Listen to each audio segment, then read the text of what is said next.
Bonjour tout le monde. Alors aujourd'hui, avant de vous parler de la suite de mes stages, je voudrais revenir un petit peu sur le mémoire. Comme je vous l'ai dit, c'est pas du tout ce mémoire qu'on faisait, c'est pas du tout comme maintenant, hein. Maintenant, on a appelé ça longtemps le travail de fin d'études, le TFE. Maintenant, depuis la réforme de 2009, où le diplôme d'État est assimilé donc au grade, enfin les 3 ans d'études sont assimilés au grade licence. Donc on parle plutôt de travail d'initiation à la recherche qui après sera poussé plus loin alors si, quand des infirmières iront en master, hein, par exemple les infirmières de pratique avancée, elles font un travail beaucoup plus poussé, hein. Mais bon, déjà, à l'heure actuelle, les étudiants et étudiantes en soins infirmiers font un travail de qualité qui est guidé. Et c'est ça que je voudrais revenir dessus, parce qu'il est guidé. Chaque étudiant bénéficie d'une guidance, hein, d'un formateur qui a l'habitude, etc.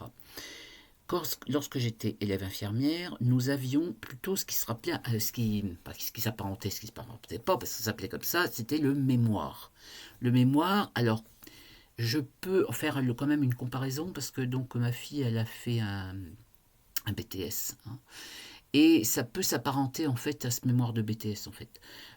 C'est un petit peu un travail, une présentation d'une réflexion sur bon, je sais pas, on a pu penser ou quoi que ce soit. Enfin bref, toujours est-il que ben moi, ma réflexion, on nous avait donc dit, bah, il faut faire un mémoire, faut faire ça, fallait que ce soit tapé. Je vous ai expliqué, donc moi je l'ai écrit. D'ailleurs, je vous mets le titre et le plan pour que vous voyez à peu près comment j'ai écrit, mais au bout d'un moment, je regardais mon travail, là, à la fin, ça penchait un peu sur le côté, hein, ouais, parce que écrire comme ça 20 pages en lettres d'imprimerie, en caractère d'imprimerie, alors que moi j'ai une écriture, une très vilaine écriture, ça a été assez difficile. Donc voilà, on vous balançait comme ça, et puis c'est tout, quoi. Hein. Après, débrouille-toi, hein, tu fais quelque chose qui essaye de tenir la route, et puis voilà. Alors, donc je me suis débrouillé, parce que en fait dans ce service de physiologie j'avais remarqué qu'il y avait quand même une proportion assez importante au niveau hospitalisation, hein, puisque à l'époque on hospitalisait au long cours les tuberculeux, il y avait un pourcentage important de handicapés mentaux. D'ailleurs, j'avais dû vous en toucher un mot dans la première vidéo que j'avais faite sur la physio, sur le jeune homme qui avait mon âge, que je prenais en soin, qui était vraiment un handicap très profond en fait, hein. Il était complètement grabataire.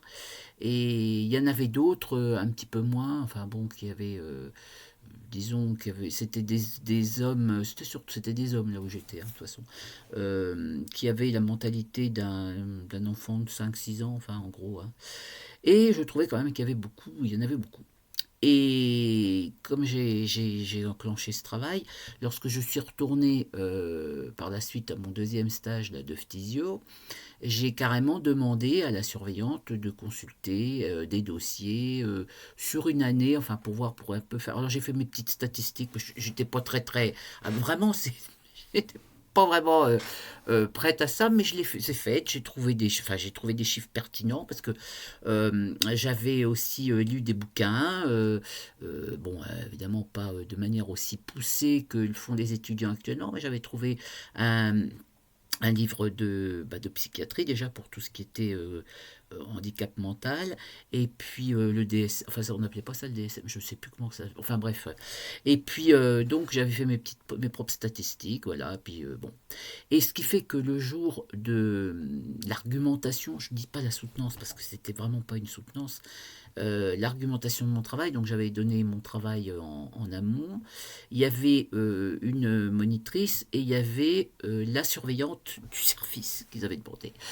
Et alors, je me rappelle elle a été, mais elle était super contente, elle me l'a dit après, super contente que j'ai fait un travail sur son service, qui était un travail qui était toujours resté dans le positif, enfin voilà, hein. Et puis, bah, j'ai eu une bonne note, alors je dois avoir 16 ou 17, je me rappelle déjà plus, faudrait que je revérifie. Voilà, et bon, donc c'est un bon souvenir quand même, mais vraiment, je préfère quand même la formule travail d'initiation à la recherche parce que donc par la suite, il y a que quelques années en fait, j'ai entamé un travail sur un master en sciences de l'éducation hein, à distance et j'ai fait ce qu'on appelle un dossier exploratoire de recherche, c'est-à-dire c'est un dossier de master en fait. Hein. Et j'ai trouvé ça fort intéressant, mais moi j'étais guidé là j'étais guidé par une prof d'université, etc. Et là aussi j'ai eu une bonne note aussi. Ah ouais, je m'envoie des fleurs quand même, c'est voilà, donc c'était l'histoire du mémoire. Hein. Alors, le truc étant, c'est pour ça, je pense que mes anciens étudiants, s'il y en a qui me regardent, ils doivent entendre ça, ils doivent se rappeler de ce que je disais. C'est, voilà, quand eux, ils disaient le mémoire, je reprenais toujours, je disais non, non, c'est le travail de recherche, travail d'initiation à la recherche. Pourquoi? Parce que c'est pas du tout pareil. Franchement, un mémoire, mais c'est de la gnognotte, quoi. Enfin, je veux dire, à côté de ce qu'ils bossent pour faire leur travail d'initiation à la recherche. Donc, on ne parle plus de mémoire, c'est fini. Et pourtant, nous, les infirmiers, infirmières, on aime bien rester dans notre petit... hein, voilà. On parle toujours d'école d'infirmières alors que c'est des instituts de formation en soins infirmiers, c'est déjà pas pareil. Hein. On parle d'élèves infirmières alors que c'est des étudiants en soins infirmiers. On parle de mémoire alors que c'est des travaux d'initiation à la recherche. Je pense il faut donner les bons termes parce qu'on doit se valoriser et on est une profession qui ne se valorise pas. Et ça, c'est dommage. Ça, c'est dommage. Bah voilà, donc c'était truc du jour, la petite coup de gueule du jour. Bon, non, c'est pas un coup de gueule, mais bon, voilà.